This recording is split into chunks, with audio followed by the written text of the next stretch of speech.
Cryopods are now in testing stages on the public test realm, and there's been some big changes to them, along with survival of the fittest now being tested ready for a December launch. Hello survivors, we're getting close to that moment that many players are waiting for, and that is the introduction of cryopods in ARK Ascended. People have been asking for them for weeks now, hoping they'll come before Extinction releases.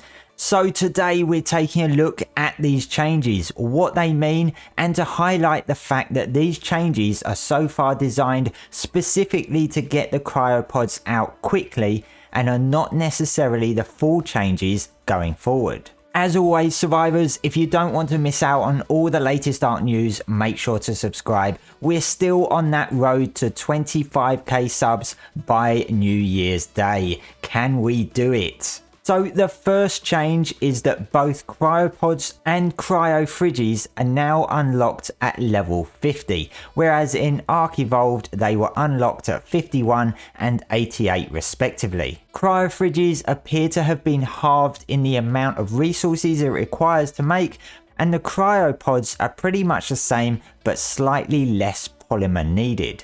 Now this is where some of the bigger changes come in.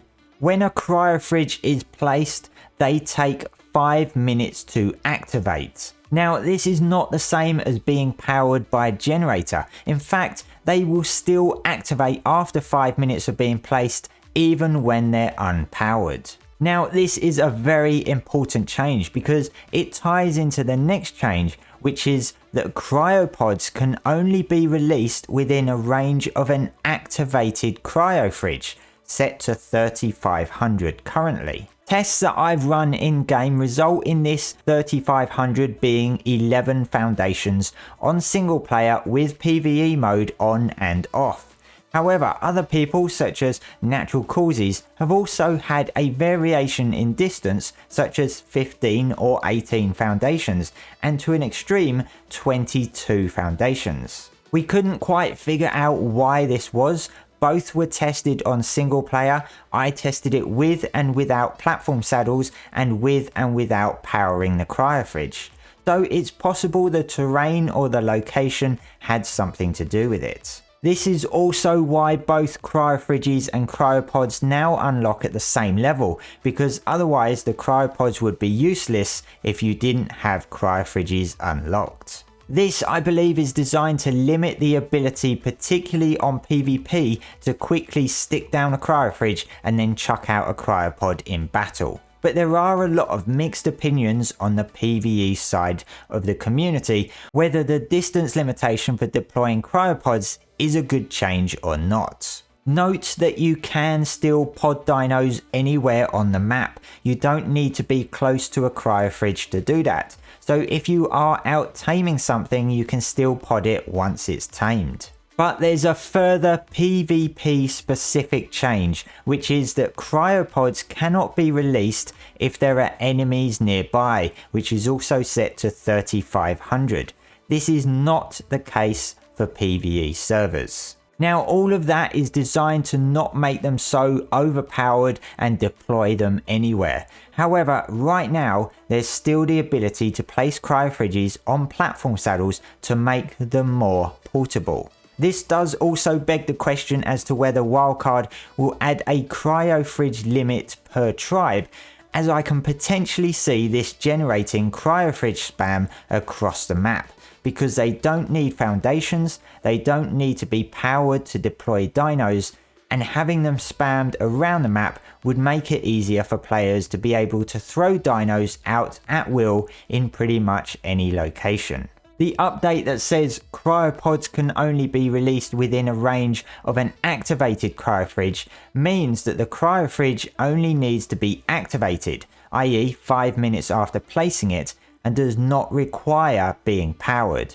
The powered part for a cryofridge is only for allowing the cryofridge to recharge the pods. So there is still a decent amount of portability, as you can use Quetzal, Brontos and anything with a platform saddle, but it does go a long way to helping with the PvP aspect of Cryopods, and I suspect there will be config lines for single player and private servers to tweak those further. The last two changes to Cryopods include that dinos cannot be cryopoded if damaged within 60 seconds.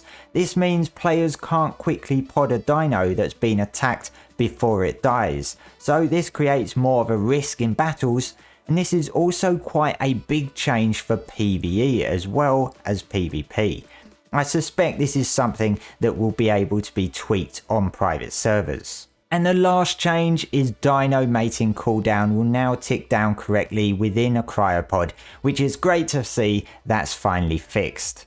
Also, cryopods still have the default 5-minute cryosickness timer. But don't forget, these are just initial changes that allow Wildcard to get cryopods out ASAP to help alleviate the tame cap issues on servers, but keep them more balanced, especially in terms of PvP. There are likely to be further tweaks and changes, possibly before Cryopods get released and maybe later on once Wildcard have reviewed their performance. So all of this is subject to change over time. There is no specific date of release yet, but Survival of the Fittest, which is also part of this PTR, is releasing on December 20th, so it's possible Cryopods could be coming the same day. Let me know what you think of the Cryopod changes. Do you like them or do you not like them? Well, that's all for now, survivors. Thanks for watching. Make sure to subscribe to keep up with all the latest ARK news.